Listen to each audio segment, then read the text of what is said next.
comprehensive example number 35, chapter number 3, IS 16, property, plant and equipment. The requirements are prepare accounting entries. अच्छा, अब इससे पहले अगर आप लोग देखें ना तो हमारा फोकस सारा लेजर्स के ऊपर होता था कि हम लोगों ने अपने लेजर्स को किस तरह से मेंटेन करना है। अब डाटा बिल्कुल वैसा ही होगा हमारे पास, लेकिन आज हम लोगों ने लेजर्स नहीं बना कर देने। आज हम लोगों ने क्या चीज बनानी है? Accounting entries to record the about transaction in case book for the year ended 30th June 2016। अच्छा, अब अकाउंटिंग एंट्रीज हमारे पास क्या कुछ बनेंगे इसके लिए देखें। कहते हैं कॉमरॉन इंटरप्राइजेज केई provide depreciation on plant and machines at the rate of 10% on written down value, means that reducing balance method use करते हुए 10% पर अपने एसेट को डेप्रिशिएट करते हैं।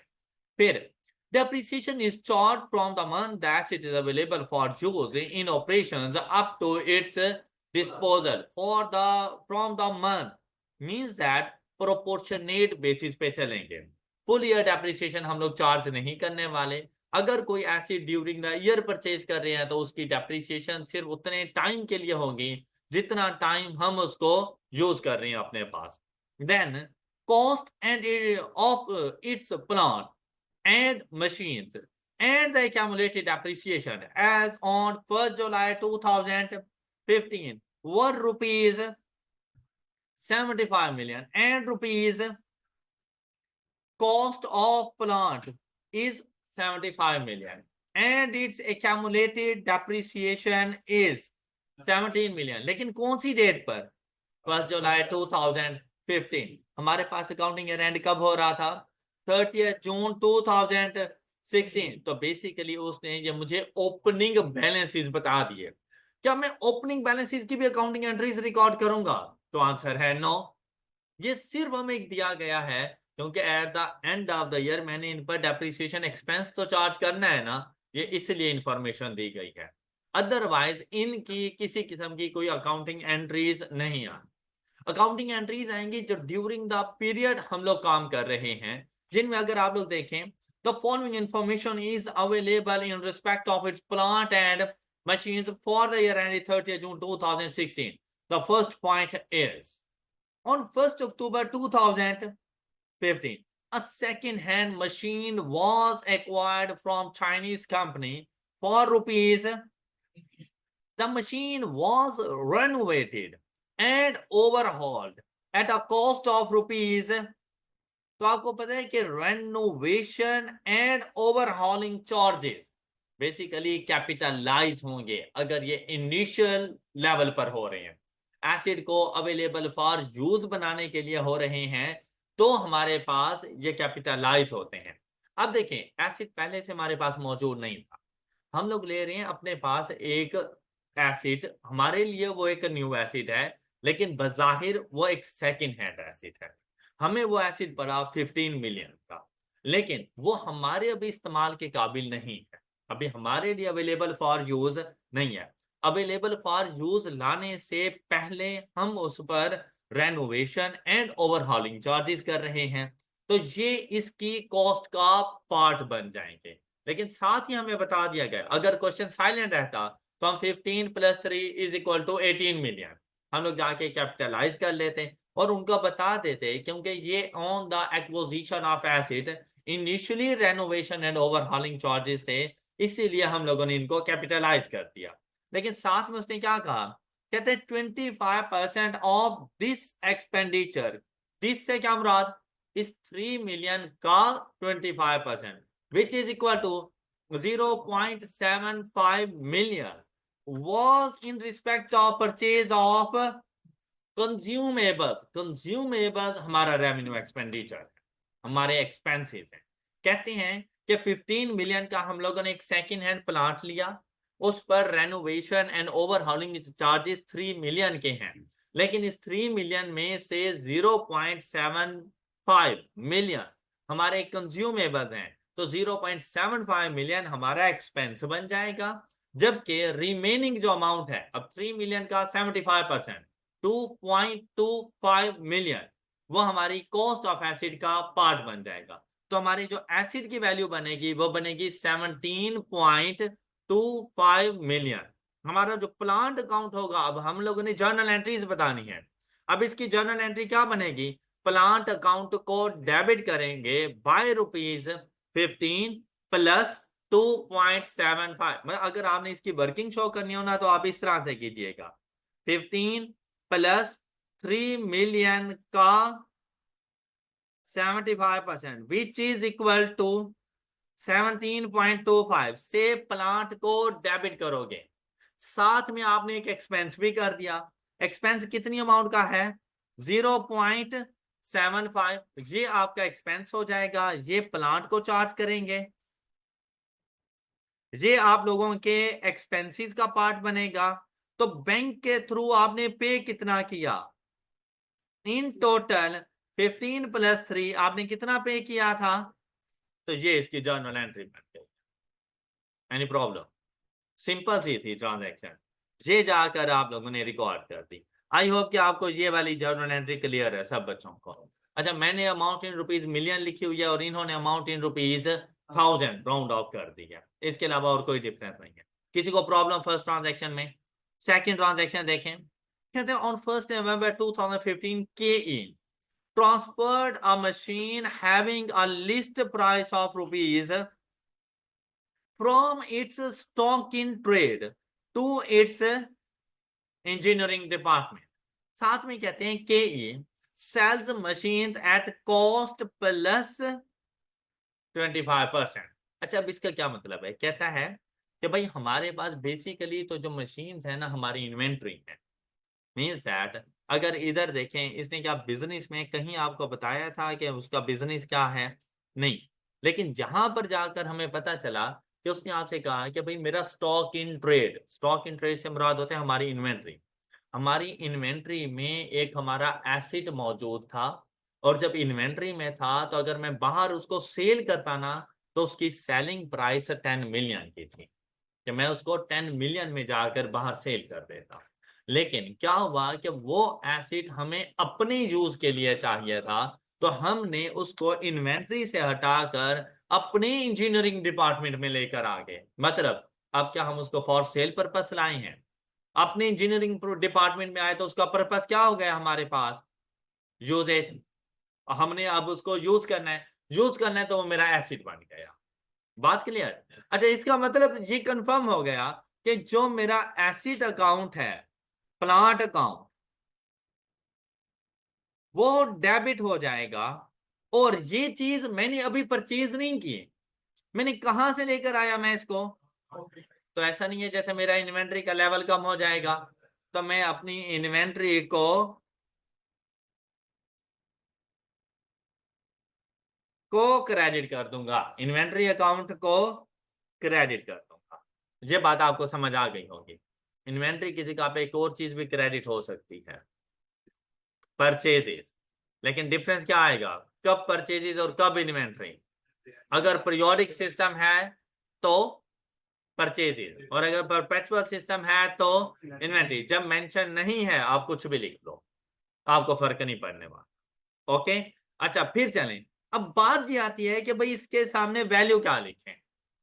अब जब भी बिजनेस अपना कोई इन्वेंट्री आइटम अपने ही इस्तेमाल में लेकर आ जाए या अब बिजनेस ओनर को दे तो इससे कभी भी प्रॉफिट अर्न नहीं करता। मतलब ये चीजें सेलिंग प्राइस पर नहीं जाती, ये हमेशा अपनी कॉस्ट पर जाएंगी। जबकि 10 मिलियन क्या है हमारे पास? इसकी सेलिंग प्राइस। अब हमने यहाँ पे 10 मिलियन नहीं लिखा, हमने इस 10 मिलियन की कॉस्ट को देखना है।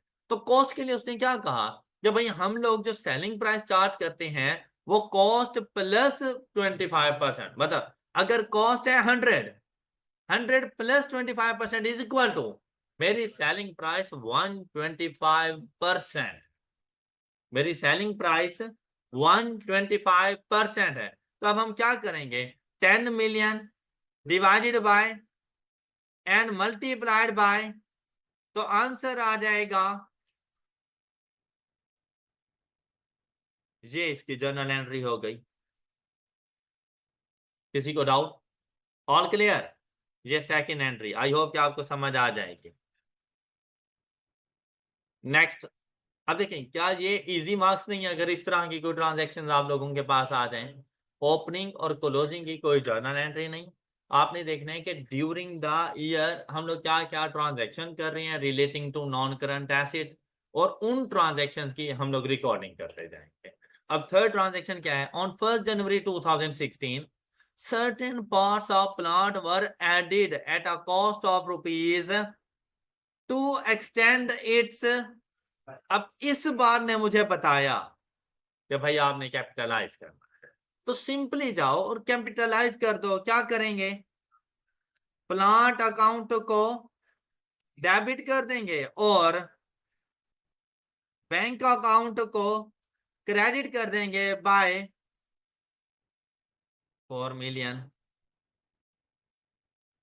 और ये ट्रांजैक्शन रिकॉर्ड हो गई। फ्री में आप लोगों को नंबर मिल गए इसके। अब यहां पर देखें ये चीज ओके हो गई बात। Next one is on 1 March 2016 the plant was damaged and remained inoperative for 1 month.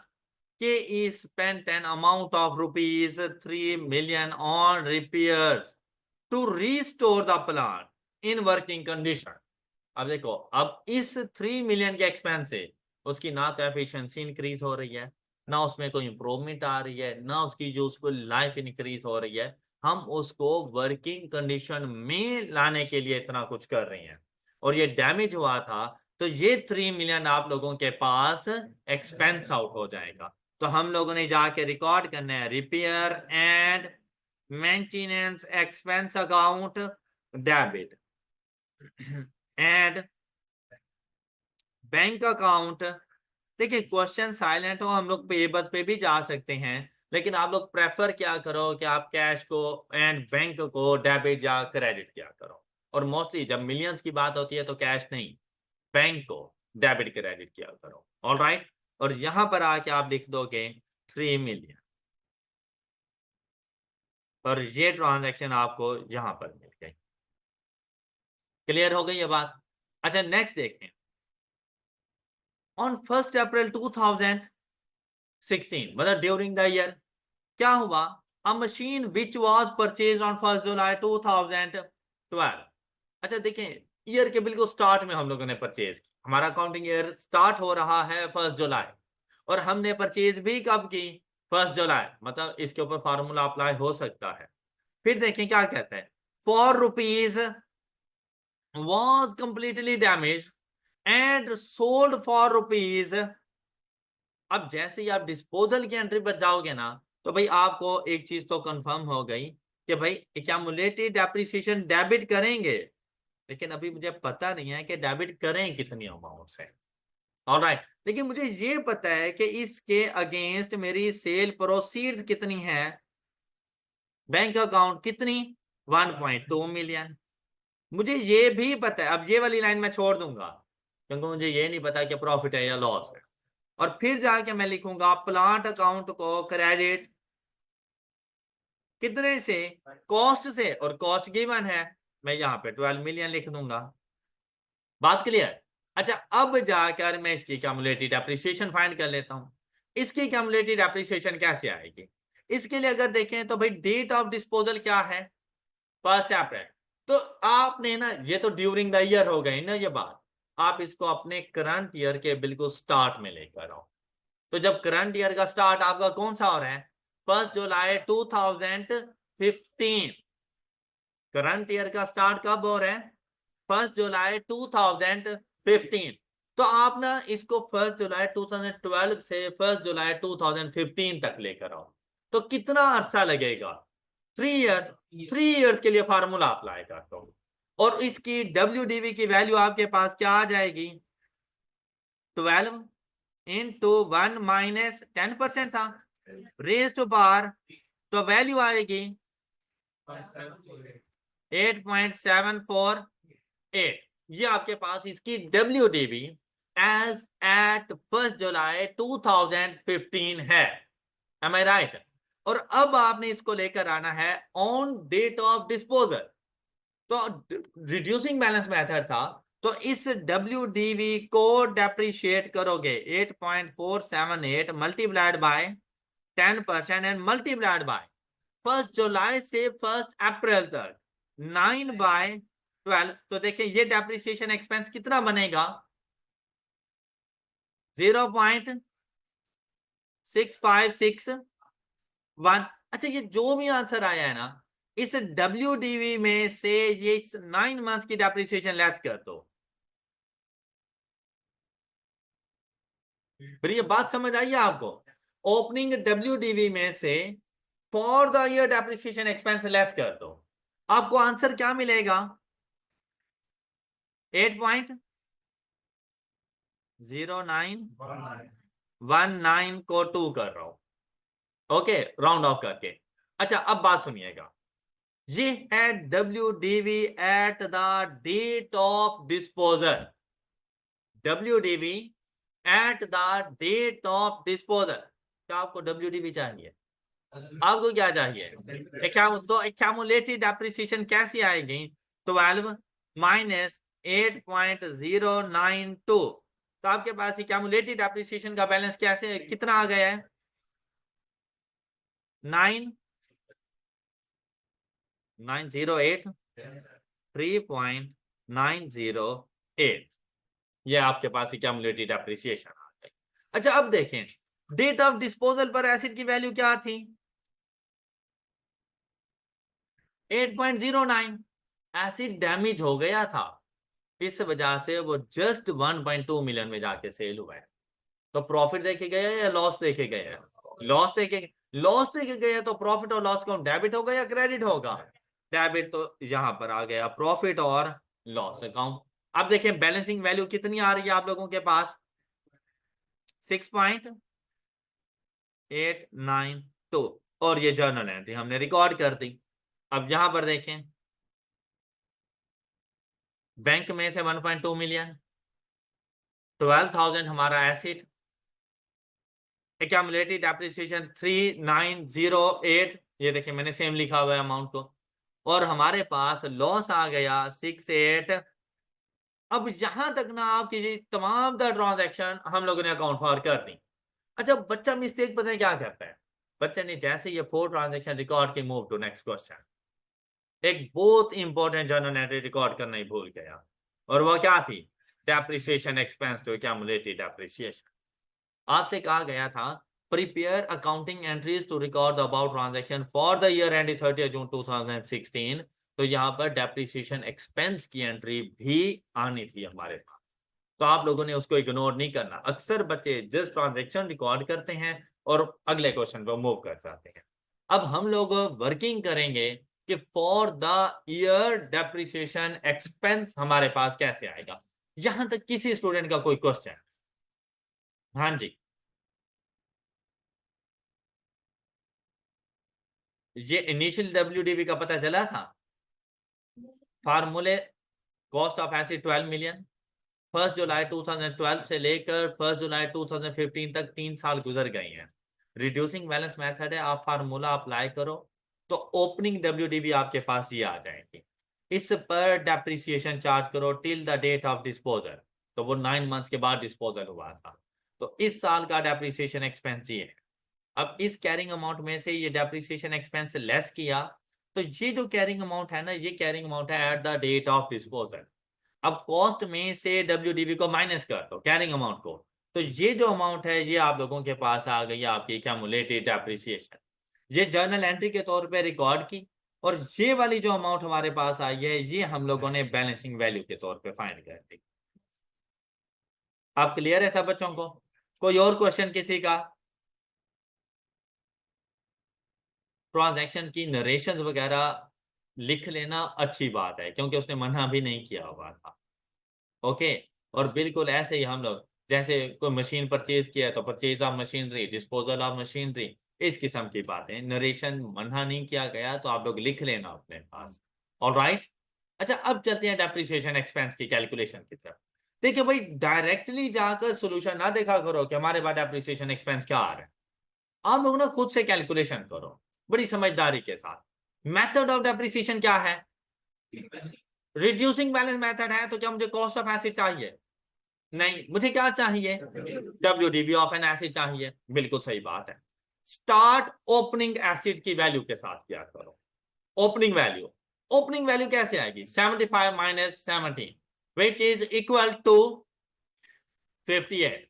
तो आप लोगों के पास जो ओपनिंग बैलेंस है वो है 58 मिलियन। ओपनिंग एसिड्स की WDV 58 मिलियन। इसको डेप्रिशिएट होना चाहिए फॉर द ईयर। लेकिन अगर ड्यूरिंग द पीरियड किसी किस्म के कोई डिस्पोजल्स हैं तो डिस्पोजल्स की ओपनिंग WDV इसमें से लेस कर दें। क्या? अगर किसी किस्म के ड्यूरिंग द ईयर कोई डिस्पोजल्स हैं तो डिस्पोजल्स की ओपनिंग WDV इसमें से लेस कर लेना। क्यों? क्योंकि डिस्पोजल नहीं डेप्रिशिएट होना है till the date of disposal, जबकि बाकी सारे ओपनिंग एसिड कहां तक जाएंगे? At the end of the accounting period for the year जाने वाले हैं। तो रास्ते की सवारियों को ना उतार दो, उन्हें कहो कि भाई हम लोग नॉन स्टॉप जाने लगे हैं। तो जो कोई रास्ते की सवारी है तो उतारो। रास्ते की सवारियां कौन है? आपके डिस्पोजल। तो आप लोग देखो अपनी जर्नल एंट्रीज में, भाई डिस्पोजल हुआ होगा तो लाजमी बात है आपका एसिड अकाउंट क्रेडिट हुआ है, ऐसे ही है ना? तो देखिए फर्स्ट ट्रांजैक्शन में क्या एसिड अकाउंट क्रेडिट हुआ? नहीं।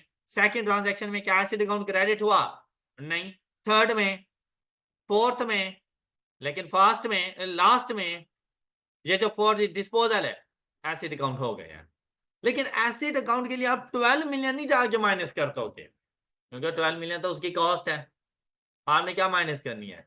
अब ऐसा भी नहीं है कि मैं उसकी WDV को 12 मिलियन माइनस एक्यूमुलेटेड डेप्रिसिएशन 3.908, भाई ये तो WDV at the rate of disposal आ जाएगी। और जबकि मैं मौजूद हूं अभी अकाउंटिंग ईयर के स्टार्ट पर, ऐसे ही है ना? तो हम लोग जाकर इसकी ये जो ओपनिंग WDV हम लोगों ने फाइंड की, ये माइनस करेंगे इसमें से। Got it? Value is 8.748।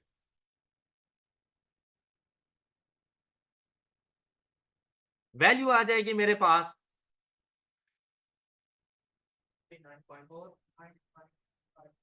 49.2 multiplied by, कोई टाइम फ्रैक्शन नहीं लगाना, तो 4.9252। बात क्लियर? अब ये जो डिस्पोजल था ये लेकर आ जाओ, 8.748 multiplied by and multiplied by, ये डिस्पोजल कब हुआ? 1 अप्रैल। तो 9 मंथ्स के लिए डेप्रिशिएट होगा। 9/12, तो ये भाई वैल्यू कैलकुलेट की हुई है 0.6561।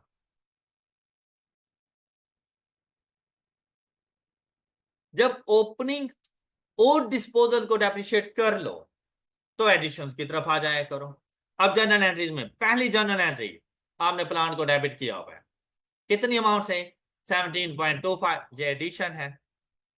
17.25 मल्टीप्लाइड बाय, अब ये एडिशन कब हुई? 1 अक्टूबर। तो कितने मंथ के लिए डेप्रिशिएट करें? 8 अक्टूबर, नवंबर, दिसंबर, ठीक है। 9 मंथ्स के लिए हम इसको डेप्रिशिएट करेंगे 9/12। 1 अक्टूबर से 30 जून तक लेकर जाना है, 31 दिसंबर तक नहीं लेकर जाना। तो 30 जून तक इसके 9 मंथ्स बन गए। तो इसके ऊपर डेप्रिसिएशन कितनी आ जाएगी? 1.2937। अच्छा, इसके बाद देखें फिर 8 मिलियन मल्टीप्लाइड बाय, अब ये 8 मिलियन कब आया था? 1 नवंबर। तो इसके लिए टाइम फ्रैक्शन लगेगा और वैल्यू आएगी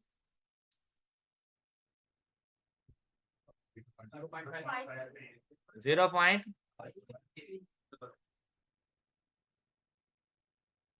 हाँ जी। इसके बाद फिर आप लोगों के पास प्लान डेबिट हुआ 4 मिलियन से इनटू 10% मल्टीप्लाइड बाय, और 4 मिलियन से डेबिट कब हुआ? 1 जनवरी को, 6/12। तो वैल्यू आ जाएगी हमारे पास 0.2। उसके बाद देखें बस बस इतनी एडिशन थी। और ये है depreciation expense for the year and answer is जी 83.7.6। और एंट्री क्या बनेगी हमारे पास, depreciation expense account debit and accumulated depreciation account credit 7.6083। ये देखें, क्लियर हो गई बात। अच्छा भाई, जीनियस बनने की जरूरत नहीं है, जो इंसान हो ना हो उसे बनने की भी जरूरत नहीं है। ऐसा ना हो कि फिर आप लोग सोचो कि भाई depreciation expense to plant account, और अगर आपने ऐसा कर दिया तो क्वेश्चन गलत हो जाए। क्यों? क्योंकि जब उसने ओपनिंग में आपको एक्यूमुलेटेड डेप्रिसिएशन बता दी, उसने आपको कॉस्ट ऑफ एसिड बता दिया, तो इट मींस दैट वो अपना एसिड अकाउंट एट कॉस्ट रखता है और उसकी डेप्रिसिएशन को एक्यूमुलेटेड डेप्रिसिएशन के तौर पे वो रिकॉर्ड कर रहा है। और आप अगर इस तरह से चले जाते हो, इवन कि ये एंट्री बिल्कुल ठीक होती है, लेकिन ये एंट्री उस टाइम पे ठीक है जब आपका एसिड अकाउंट एट WDV हो। और जब एसिड अकाउंट एट WDV होता है तब एक्यूमुलेटेड डेप्रिसिएशन का अकाउंट नहीं बनता। तो जब उसने खुद बताया कि भाई उसके पास एक्यूमुलेटेड डेप्रिसिएशन है, अब आप सोचो कि अगर वो ना बना रहा होता तो क्या वो आपको बताता? नहीं बता सकता था। और वैसे भी कॉस्ट ऑफ एसिड्स के ऊपर जब आप लोगों का अकाउंट बन रहा है तो आप डेप्रिसिएशन उसके पास क्यों लेके जा रहे हो? उसके लिए अलग से एंट्री होती है। तो आप लोगों ने हमेशा यहाँ पे क्या करना है, अपने पास depreciation expense to accumulated depreciation. I hope कि आप लोगों को ये वाला क्वेश्चन अच्छे तरीके से समझ आ गया होगा। ये जिस तरह हम लोगों ने डेप्रिसिएशन वगैरह चार्ज की वो भी आपको क्लियर हो गई हो। क्लियर? और आप लोग इस वर्किंग के थ्रू डेप्रिसिएशन एक्सपेंस चार्ज किया करें, तो ये सबसे ज्यादा इजी वर्किंग है और इससे आप लोगों का डेप्रिसिएशन एक्सपेंस कभी गलत नहीं होने वाला। Next one is example 36। बहुत इंपॉर्टेंट एग्जाम्पल है ये आप लोगों के पास, मतलब देखें कॉन्सेप्ट समझने के लिए बहुत अच्छा डाटा प्रोवाइड किया गया है। रिक्वायरमेंट्स क्या है, prepare following ledger accounts pertaining to plant and machinery for the year ended 31 December 2018। कौन कौन सा? Cost, accumulated appreciation and assets के डिस्पोजल्स का अकाउंट हमने बनाना है। अब देखें हमारे पास कौन कौन सा डाटा गिवन है, इंफॉर्मेशन क्या है। कहते हैं following information pertains to plant and machinery of all point of price. तो प्लांट एंड मशीनरी का अकाउंट बनेगा, उसकी एक्यूमुलेटेड डेप्रिसिएशन का अकाउंट बनेगा। अब जब उसने कह दिया डिस्पोजल अकाउंट, मींस डिस्पोजल हो रहा है तो मुझसे कह रहा है, तो उसका डिस्पोजल अकाउंट भी बनेगा। अब देखिए क्या क्या information given. As at 1 January 2018 balances of cost and accumulated depreciation amounting to rupees this and this respectively, means that opening balance is दिए। और उसने आप लोगों से कहा था कि मुझे सिर्फ 31 दिसंबर 2018 के अकाउंट चाहिए, मतलब जस्ट फॉर 1 ईयर। तो उसके ओपनिंग बैलेंसेस उसने आपको खुद ही प्रोवाइड कर दिए कि हमारे पास ओपनिंग बैलेंसेस ये होंगे। अब आप लोग जब क्वेश्चन का सॉल्यूशन तैयार करते जाएंगे तो ये फ्री के मार्क्स तो आप इजीली गेन कर सकते हैं और आप साथ साथ इसका सॉल्यूशन अपने पास बनाते जाएं। हम लोग एग्जांपल सॉल्व कर रहे हैं। एग्जांपल 36, इसमें हम लोग अकाउंट्स बनाएंगे। फर्स्ट अकाउंट होगा plant and machinery.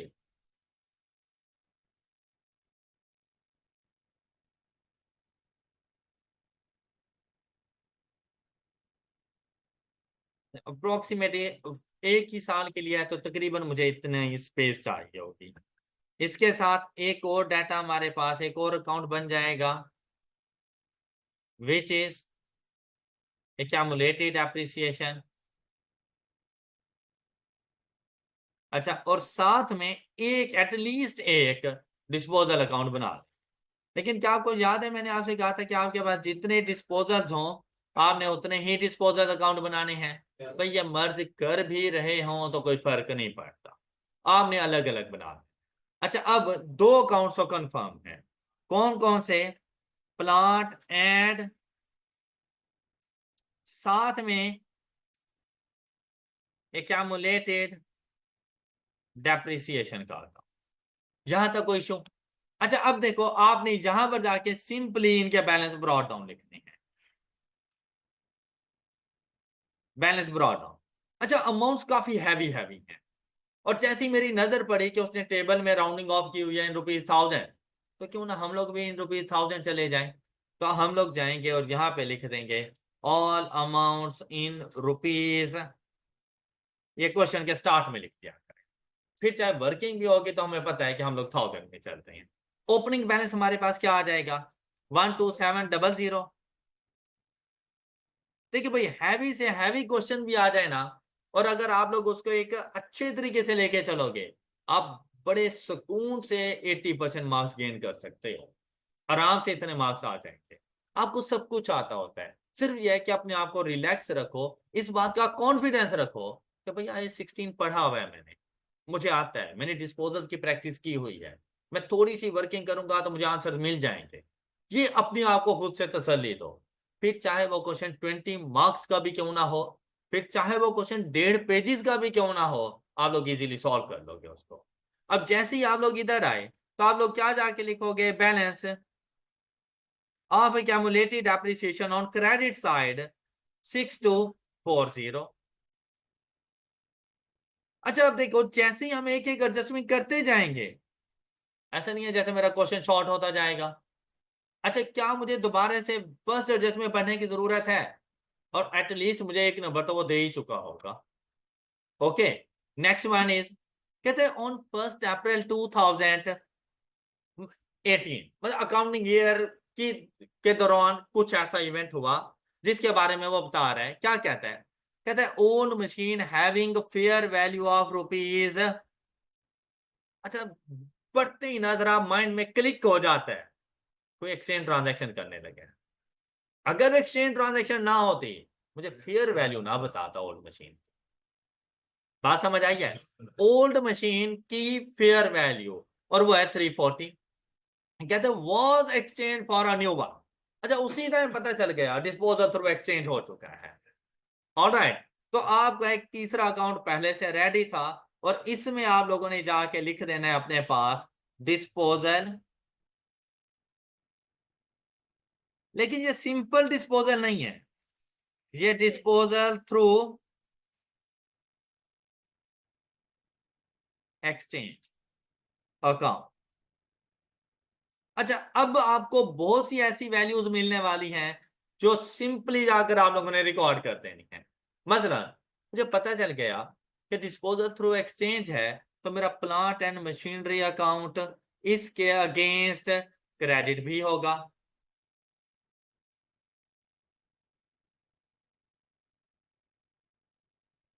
Disposal exchange, इसके अगेंस्ट डेबिट भी होना है।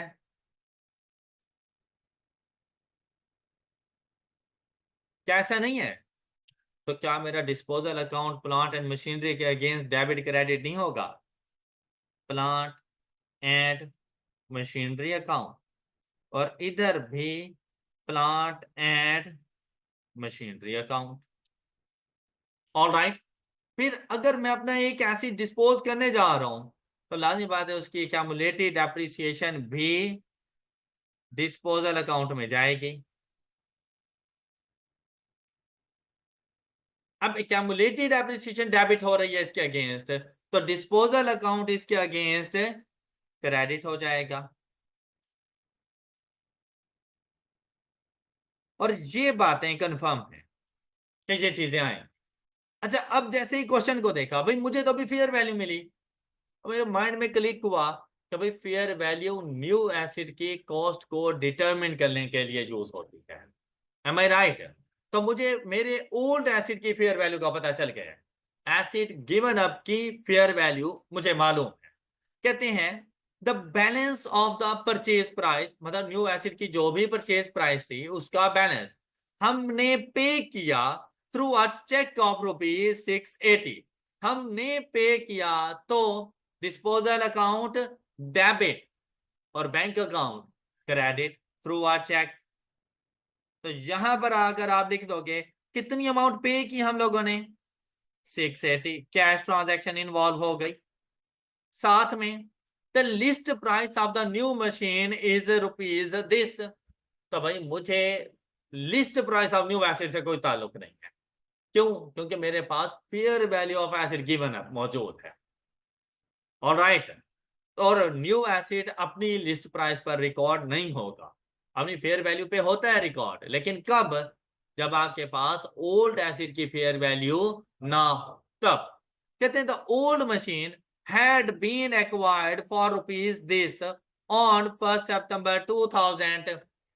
ओल्ड मशीन की कॉस्ट का पता चल गया कितनी, तो पता चल गया कि भाई यहां पर 870 और यहां से इधर 870। तो न्यू एसिड कितनी वैल्यू पर रिकॉर्ड होगा? तो न्यू एसिड ने रिकॉर्ड होना है fair value of asset given up 340 plus cash paid. The value is, और यही वैल्यू चली जाएगी प्लांट एंड मशीनरी अकाउंट की डेबिट 1020। Any problem? अब क्या चीज रह गई कि जो एसिड हम लोग दे रहे हैं उस एसिड की क्यूमुलेटेड एप्रिसिएशन, अगर मुझे उसका पता चल जाए तो मेरा ये डिस्पोजल अकाउंट कंप्लीट हो सकता है। ऑलराइट। लेकिन अभी तक क्या क्वेश्चन में कहीं आपको पता चला कि आप अपने एसिड को डेप्रिशिएट कैसे कर रहे हो? बस इस एक छोटे से पॉइंट के लिए आपने इस ट्रांजैक्शन को होल्ड कर लेना है।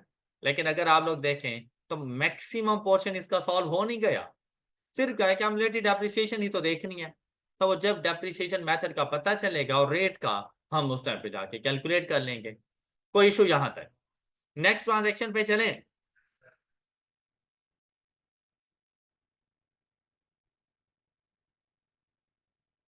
ऑन 1 Feb 2018, ये बात भी तो ड्यूरिंग द ईयर की आ गई। क्या हुआ इस दिन? कहते हैं plant having a list price of rupees this was acquired, मतलब एडिशन हुई, ऐसे ही है ना। कहते जिसकी लिस्ट प्राइस 10 मिलियन थी, फिर क्या हुआ? कहते इस पर 5% का ट्रेड डिस्काउंट मिल गया। उसी टाइम पता चला कि भाई ये मेरी लिस्ट प्राइस में से लेस होगा, मेरी लिस्ट प्राइस में से लेस हो जाएगा। फिर was allowed on the list price, the plant was ready for use on 2000 after incurring the following cost। तो भाई उसको इंस्टॉल होने में काफी टाइम लग गया। तो जब मैंने प्लांट लिया होगा, भाई मैंने प्लांट अकाउंट को डेबिट नहीं किया होगा। जिस दिन मैंने प्लांट अकाउंट रिकॉग्नाइज कब होना है, तो उसके लिए क्राइटेरिया था when future economic benefits will flow to the entity and cost can be measured reliable। तो अभी तो भाई उसके ऊपर काम हो रहा है। अब प्लांट आ चुका है लेकिन प्लांट अवेलेबल फॉर यूज नहीं है। तो क्या आपको लगता है मैंने 1 Feb को प्लांट एंड मशीनरी अकाउंट को डेबिट किया होगा? और इन केस कर दूं तो भाई कौन सी वैल्यू पे करूं? हालांकि अभी तो अवेलेबल फॉर यूज ही नहीं है। एम आई राइट? तो कभी भी एसिड अकाउंट डेबिट नहीं होता जब तक के हमारा वो एसिड अवेलेबल फॉर यूज ना हो जाए। तो ऐसी सिचुएशन में हम उसको लेके जाते हैं कैपिटल वर्क इन प्रोसेस। कहां पर लेके जाएंगे हम उसको? कैपिटल वर्क इन प्रोसेस के अंदर। जब तक वो एसिड इन प्रोसेस होता है, उसके ऊपर इंस्टॉलेशन हो रही होती है, या कुछ भी उसके ऊपर इस तरह का एक्सपेंस उसको अवेलेबल फॉर यूज बनाने के लिए, वो आपका एसिड रिकॉग्नाइज नहीं होता एज पीपी। हम उसको एसिड है लेकिन capital work in process record करते हैं। तो 1 Feb को जो मैंने जर्नल एंट्री रिकॉर्ड की होगी ना, वो होगी capital work in process debit और बैंक अकाउंट क्रेडिट। कितनी अमाउंट से? 10 मिलियन का 95%। मेरी बात समझ आई आप लोगों को? 9.5 मिलियन ये मैंने दे दिया होगा। इसके अलावा भी इस पर और एक्सपेंस हुए। अब और एक्सपेंस कौन कौन से हुए? फ्रीट चार्जेस कॉस्ट ऑफ प्लांट का पार्ट बनेंगे, ये भी कैपिटल वर्क इन प्रोसेस में चले जाएंगे। फिर कंसल्टेंट्स फी, ये भी कैपिटल वर्क इन प्रोसेस में चले जाएंगे। Then installation and testing, part of asset, cost of asset, capital work in process में जाएंगे। फिर एडमिनिस्ट्रेटिव एंड जर्नल ओवरहेड्स, भाई मेरे एक्सपेंस आओ। अच्छा, अब मैं जर्नल एंट्री नहीं बना के दे रहा। मैं अगर जर्नल एंट्री बना के दे रहा होता ना तो मैं इसकी भी जर्नल एंट्री रिकॉर्ड करता, अपना एक्सपेंस डेबिट और बैंक क्रेडिट। अच्छा, फिर अभी के लिए मैं एसिड अकाउंट बना रहा हूं तो मैं इसको इग्नोर कर। फिर क्या करेंगे, स्टाफ ट्रेनिंग इग्नोर, ओपनिंग सारे में नहीं है इग्नोर। तो मेरे पास मेरा एसिड कौन सी वैल्यू पर रिकॉग्नाइज होगा, पहली बार रिकॉग्नाइज होगा ऑन 1 अगस्त। आप लोगों ने उसके सामने जो डेट मेंशन करनी है ना, वो 1 फेब नहीं करनी, 1 अगस्त 2018 आपने मेंशन कर। बात क्लियर, बात क्लियर। क्या आज आपका एसिड बन सकता है ये 1 अगस्त? बन सकता है। तो आज आप प्लांट एंड मशीनरी अकाउंट को डेबिट करोगे, क्रेडिट किसको करोगे?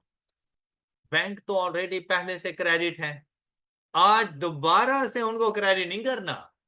आज credit capital work in process को करो। मेरी बात समझ आई है?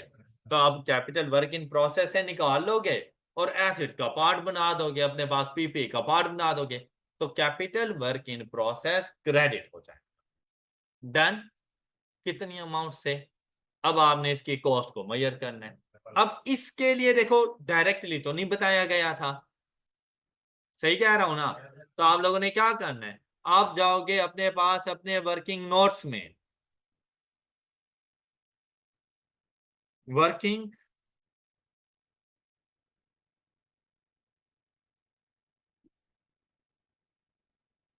वर्किंग वन जी, कॉस्ट ऑफ प्लांट एक्वायर्ड।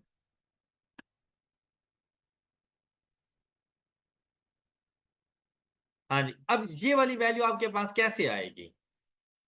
आप लोगों ने अपने पास लिखना है लिस्ट प्राइस।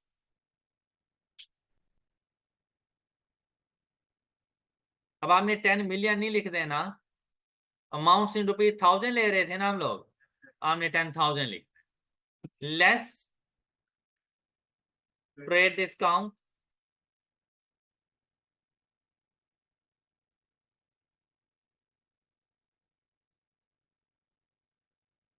हाँ जी, कितनी अमाउंट, 10,000 मल्टीप्लाइड बाय 5%, 95% नहीं, वो तो नेट अमाउंट बन जाएगी ना।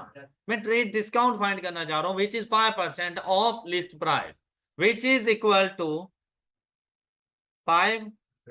ये आप लेस कर दोगे इसमें से, क्लियर। देन अगले 3 expenses, freight charges,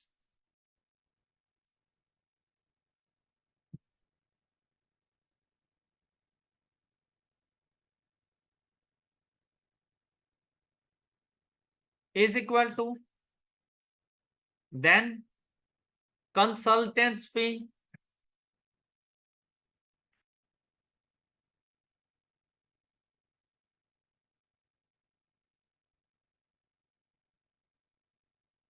consultants fee and installation and testing,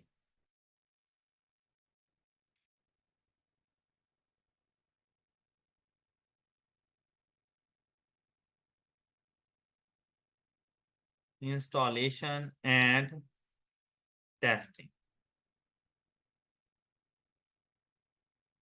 and the value is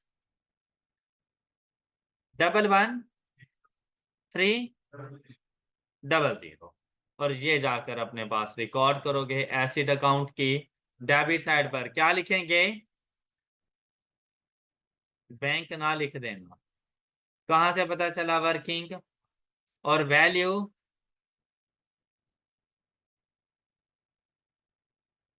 बात क्लियर, किसी को कोई डाउट? हाँ चले, नेक्स्ट देखते हैं हम लोग। पॉइंट 3 क्लियर हो नहीं गया? हालांकि वैसे देखने में ऐसा लग रहा था इतना लेंथी पर पॉइंट, और सबसे ज्यादा मार्क्स देके जाता है ये। अच्छा फिर देखें, देखो बच्चों, इस क्वेश्चन को वैसे समझाना होता ना शॉर्ट टाइम ड्यूरेशन, तो मैं बड़ी सिंपल से आपको कह सकता था बेटा ये वैल्यू इतनी की तो एसिड अकाउंट को डेबिट इतनी अमाउंट से कर देना, इस पॉइंट के लिए आप ये कर लेना, तो मेरे ख्याल से 10 से 15 मिनट में मैं पूरा सोल्यूशन एक्सप्लेन कर सकता हूँ। तो यहाँ पर आप लोगों के सामने लिखने का मकसद क्या होता है, देखो क्वेश्चन का सिर्फ सोल्यूशन आना जरूरी नहीं है, इस बात का भी पता हो कि हमने जब अपनी शीट के ऊपर इस क्वेश्चन को सॉल्व करना है तो हमारी प्रेजेंटेशन कैसी होनी चाहिए, हमने उस शीट को कैसे फिल करना है, कौन सी वैल्यू कैसे जानी है, इस चीज के ऊपर भी फोकस होना चाहिए। यही वजह है कि हर एक क्वेश्चन का सोल्यूशन प्रिपेयर करके देता हूँ। ऑलराइट, ये अलग बात है हमारा टाइम लग रहा होता है उसके ऊपर, लेकिन मकसद क्या होता है कि आपका जब एग्जाम में पेपर हो रहा हो ना उस टाइम पे आपको ये भी पता हो कि आपने पेपर को सॉल्व कैसे करना है। Alright, next one is fourth point. On 31st October 2018, another machine was sold for rupees this. For rupees this means that sale proceeds आ गई हैं ये। All right, sale हो गई। It was acquired on 1st January 2015। तो मतलब ये accounting year के start में ही हमने इसको एक्वायर किया था। कहते and had a net book value of this on, उसने आपको करंट ईयर की ओपनिंग डेट पर उसकी WDV बता दी है, अब कॉस्ट नहीं बताई उसने। जबकि डिस्पोजल कब हो रही है, तो मैं इसको डिस्पोजल की डेट तक कभी लेकर आऊंगा। फिर क्या कहता है, a cost of ₹25,000 was incurred on it's. अच्छा ये एक सिंपल डिस्पोजल है, हम यहां पर आएंगे और अपने पास एक और अकाउंट बना लें,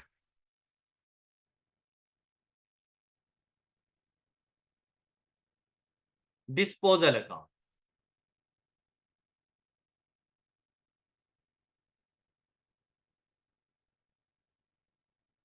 अच्छा जी, अगर ये डिस्पोजल अकाउंट है तो आपको पता है कि आप लोगों का जो प्लांट एंड मशीनरी अकाउंट है वो क्रेडिट होगा अगेंस्ट डिस्पोजल। अब कॉस्ट का नहीं पता, हम लोग फाइंड करेंगे, तो डिस्पोजल अकाउंट डेबिट हो जाएगा against plant and machinery account. इसकी क्यूमुलेटेड एप्रिसिएशन का अकाउंट क्रेडिट करेंगे,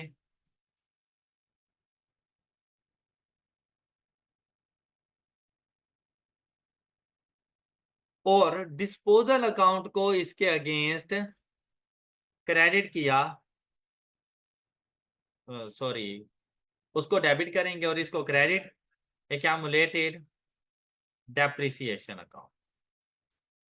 ऑलराइट, अच्छा फिर मेरे पास पैसे आए तो बैंक डेबिट हो गया और डिस्पोजल अकाउंट बैंक। अच्छा अब क्योंकि दो मरतबा मैंने लिखना है तो अपनी आसानी के लिए यहां पे लिख देना सेल प्रोसीड,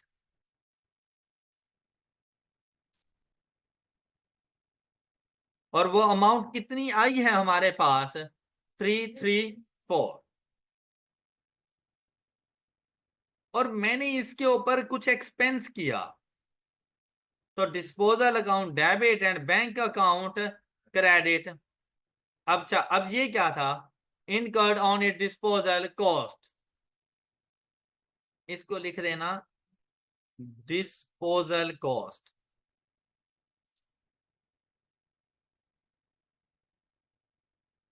कितनी आई है डिस्पोजल कॉस्ट हमारे पास 25। अब यहां पर 25 आ। अच्छा इस पॉइंट से रेलिवेंट जो इंफॉर्मेशन थी वो हम लोगों ने लिख ली। ऑलराइट, अच्छा अब देखें लास्ट पॉइंट क्या है, डेप्रिशिएट करना है 20% यूजिंग। चले अब हमें पता चल गया और क्वेश्चन भी हमारा कंप्लीट हो गया, तो क्यों ना सबसे पहले इसी को ही कंप्लीट कर लें। अच्छा अब इसको कैसे कंप्लीट करना है, मुझे इसकी कॉस्ट भी चाहिए और मुझे इसकी क्यूमुलेटेड एप्रिसिएशन भी चाहिए। अब सबसे पहले चलते हैं इसकी कॉस्ट को डिटरमिन करने की तरफ। Working number 2।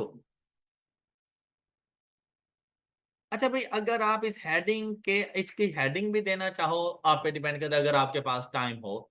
इनकेस अगर टाइम की शॉर्टेज है तो कोई मसला नहीं है, आप हेडिंग शेडिंग छोड़ दें। और जाके डायरेक्ट कैलकुलेशन स्टार्ट कर देना। अब देखिए अगर कॉस्ट को डिटरमिन करना है तो भाई हम लोगों ने पढ़ा हुआ नहीं है कि W D V is equal to cost into 1 minus depreciation rate raise to power. अब क्या है डब्ल्यूडीवी उसने बता दी ओपनिंग 512। कॉस्ट हमने फाइंड करनी है और डेप्रिसिएशन रेट है हमारे पास 20% from the date of acquisition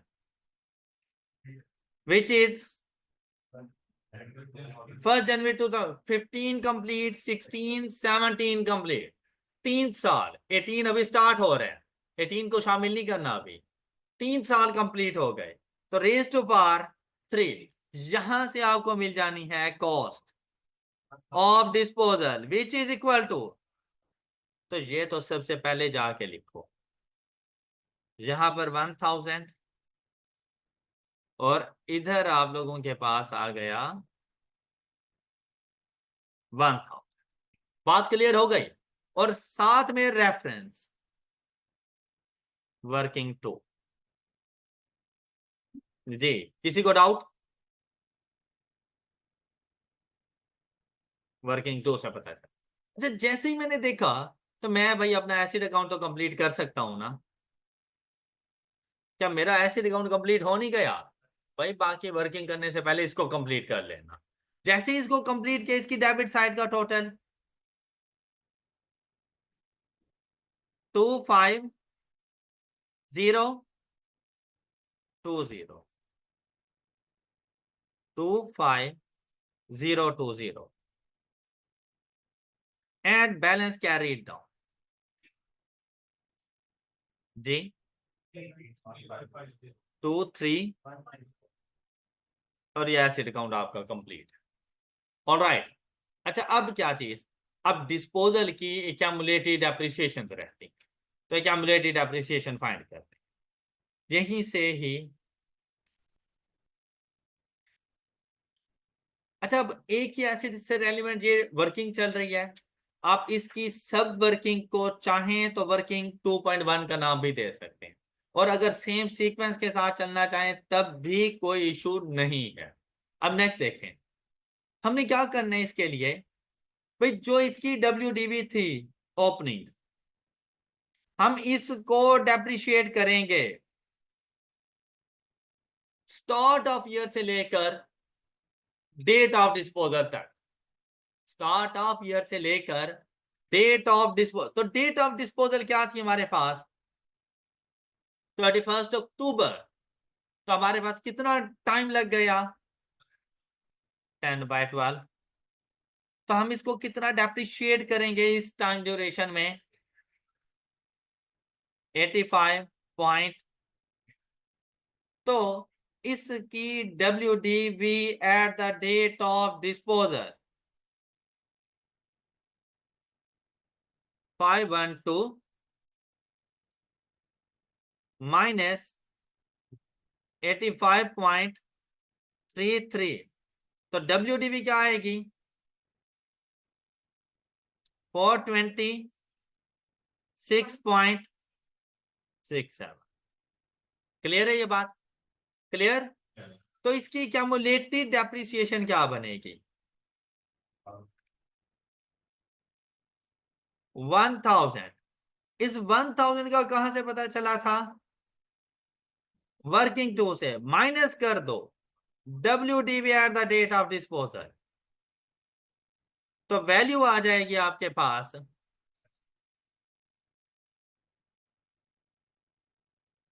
573.33 573। अच्छा राउंड ऑफ करके मैंने 573 लिख दिया। अब यहां पर भी इसकी वैल्यू आ जाएगी 573 वर्किंग 3 तो में तो कॉस्ट डिटरमिन की थी हम लोगों ने। क्लियर हो गई बात? क्या इस डिस्पोजल अकाउंट में कोई और चीज आनी है? नहीं। तो आप देखो कौन सी साइड ग्रेटर? तो क्या वर्किंग करते हुए आप लोगों को पता चल नहीं गया था कि आपके एसिड की वैल्यू है 427, आपके एसिड की WDV at the date of disposal है 427, जबकि आपको कितना मिल रहा है 334। तो लॉस नहीं हो गया? जो लॉस हो गया है तो प्रॉफिट और लॉस अकाउंट में डेबिट होना है, तो डिस्पोजल अकाउंट क्या हो जाएगा?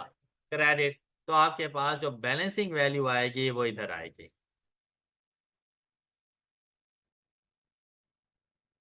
जी, डेबिट साइड का टोटल हो गया 10। हाँ जी, तो कितने का लॉस हुआ? 1118। ये जी राउंड ऑफ करके 118 ये आपके पास आ गया लॉस। अब ये वाला अकाउंट भी कंप्लीट हो गया, 2 नंबर हो, 3 हो, 5 हो, भाई 100% मार्क्स मिल चुके हैं इस अकाउंट से। अब कहां पर चलेंगे हम लोग? डिस्पोजल थ्रू एक्सचेंज, हम उसकी क्यूमुलेटिव डेप्रिसिएशन देखते हैं। तो ये हमारे पास आएगी working for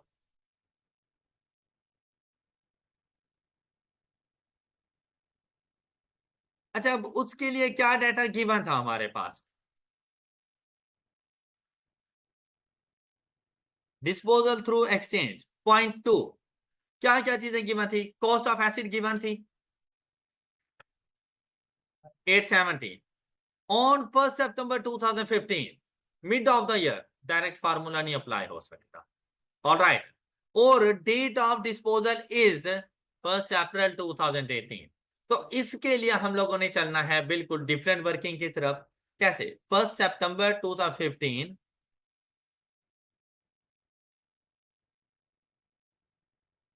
September 15, cost of acid is 870। इसके बाद ये जाएगा 31 दिसंबर 2000, depreciation at the rate of 20% multiplied by 4/12। Ji, value आ जाएगी आप लोगों के पास 58 एंड WDV इज, फिर डेप्रिसिएशन, लेकिन कौन सी डेट पर? 31 दिसंबर 2016 एट द रेट ऑफ, अब डायरेक्ट लिख सकते हो यहां पर जाकर 162.4।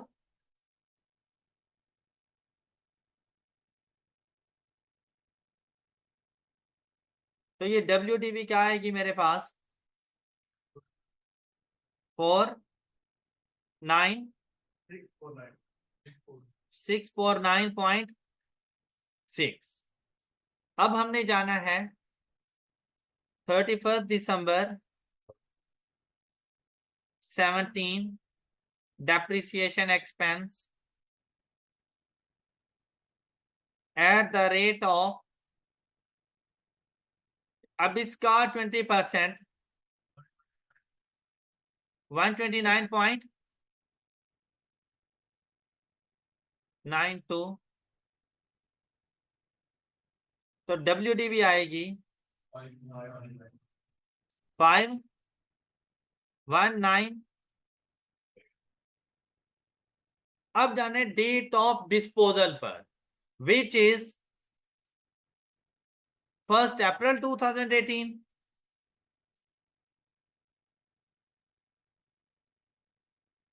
डेप्रिसिएशन एक्सपेंस,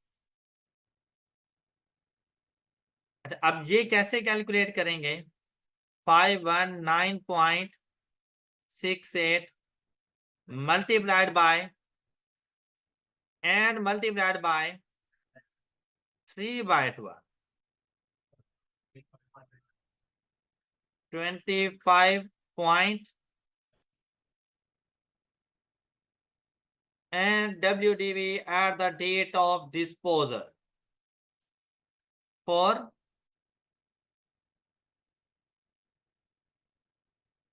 पॉइंट, ये इसमें से ये -7 नहीं आ जाता, 0.68 माइनस करें 25.98,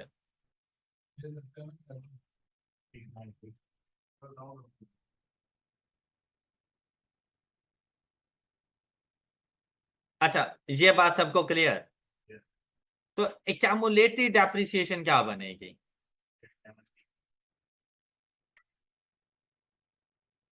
870 माइनस, अब इसको ना जरा राउंड ऑफ कर दें तो वैल्यू क्या बन जाएगी? 494 इज इक्वल टू 370, ये इसकी एक्यूमुलेटेड डेप्रिसिएशन है।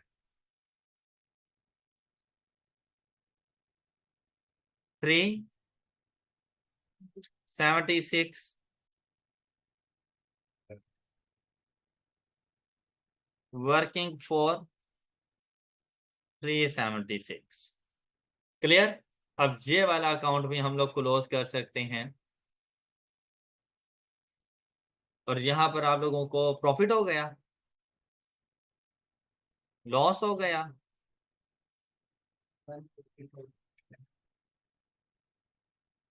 एसिड की value WDV at the date of disposal क्या थी? 493, जबकि आपको पैसे कितने मिल रहे हैं? अच्छा ठीक है, आपने पे किया, एक्सचेंज ट्रांजैक्शन थी जी। तो डेबिट साइड का टोटल आपके पास कितना आ गया? 15।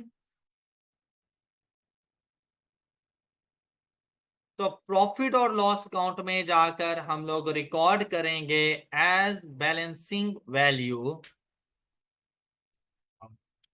कितना? 154। अब ये वाला अकाउंट भी कंप्लीट। यहां से अगर आप लोग देखें तो एक्यूमुलेटेड डेप्रिसिएशन में सिर्फ एक चीज रहती है, depreciation expense for the year, और इसका पता चलेगा हमें वर्किंग 5, और ये आपकी लास्ट वर्किंग होगी। अच्छा जैसे ही आप वर्किंग 5 में गए,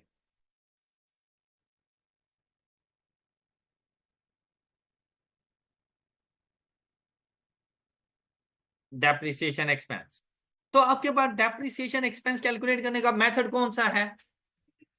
reducing balance method, same.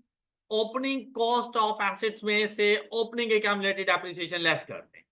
Opening cost of acid आप लोगों के पास क्या थी? 12700, इसमें से लेस कर दें आप लोग 6240, तो आपके पास वैल्यू क्या आ गई? 64।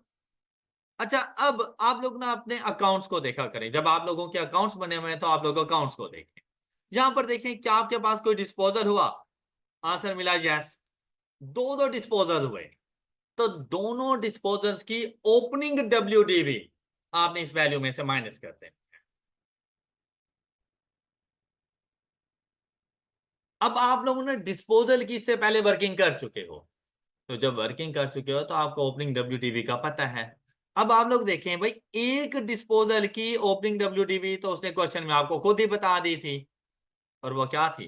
ये देखें क्वेश्चन में, अगर आप लोग देखें तो ओपनिंग WDV उसने खुद बता दी थी एक डिस्पोजल की, ये तो आप यहीं से ही पिक कर लो ना, माइनस, अच्छा दूसरे डिस्पोजल की ओपनिंग WDV आपने यहां से कैलकुलेट कर ली, ऐसे ही है ना? अच्छा अब इसको जरा राउंड ऑफ कर लेते हैं और इसको लिख देते हैं 520। ऑल राइट, यहां पर आ गए और हमने लिख दिया इसको 520। इस तरह आपकी वर्किंग ना जरा इजी हो जाएगी। थोड़ा बहुत डिफरेंस होता है कुछ पॉइंट्स में, तो उस चीज को इग्नोर किया जा रहा होता है, लेकिन आप लोग अपनी वर्किंग को थोड़ा सा इजी करते जाया करो। अच्छा अब देखें आपके पास ये जो भी वैल्यू आई, क्या आई वैल्यू? 54, इस पर 20% चार्ज कर इज इक्वल टू 108।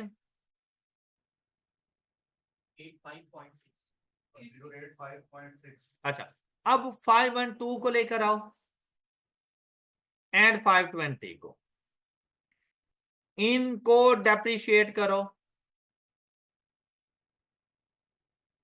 अच्छा, अब इनको डेप्रिशिएट आप पहले से कर चुके हो क्योंकि डिस्पोजल रिकॉर्ड कर दिया है, तो for the depreciation expense calculate कर लिया था। तो देखिए ये जो 520 था इसका डेप्रिसिएशन एक्सपेंस कितना आ रहा था, मतलब अप्रोक्सीमेट 26, ऐसे ही है ना। तो जाकर आप इसका डेप्रिसिएशन एक्सपेंस और इसके मुताबिक बनेगा अभी 26 मल्टीप्लाइड बाय क्या करेंगे, टाइम फ्रैक्शन 3/12, तो ये आंसर क्या मिल गया 26। और इसके ऊपर आप पहले से डेप्रिसिएशन ये चार्ज की 5 into 20 into 10/12 कितना 85 into 10/12 और इसको 85 ही रख देंगे, 85.33 तो 85 ही रखेंगे। अच्छा, ओपनिंग एंड डिस्पोजल इनके डेप्रिसिएशन हो गई। अब चलते हैं एडिशंस की तरफ। एडिशंस का पता चलेगा आपको आपके अकाउंट से, और वैल्यूज भी आप लोगों ने वहीं से देखनी है। 1020 and 11300, 1020 300 multiplied by 20% multiplied by, अब देखिए पहले हुई थी एक्सचेंज ट्रांजैक्शन, ऐसे ही था ना, 1020 वहां से आ रहा था आप लोगों के पास, और ये एक्सचेंज ट्रांजैक्शन कब हुई थी, तो 1 अप्रैल से 31 दिसंबर तक 9 बाय इज इक्वल टू 1। अच्छा, और जो दूसरा है ये third point, when acid is available for use, कब 1 अगस्त को, और वैल्यू आपके अगस्त से 31 दिसंबर तक 5/12, वैल्यू आ जाएगी 942, बस, और टोटल हो गया जी 229192 कर लें, तो जहां पे वो चल रही थी उसके मुताबिक चलो ना, हर चीज को राउंड ऑफ थोड़ी करना है। इसके मुताबिक क्या आ रहा था 22,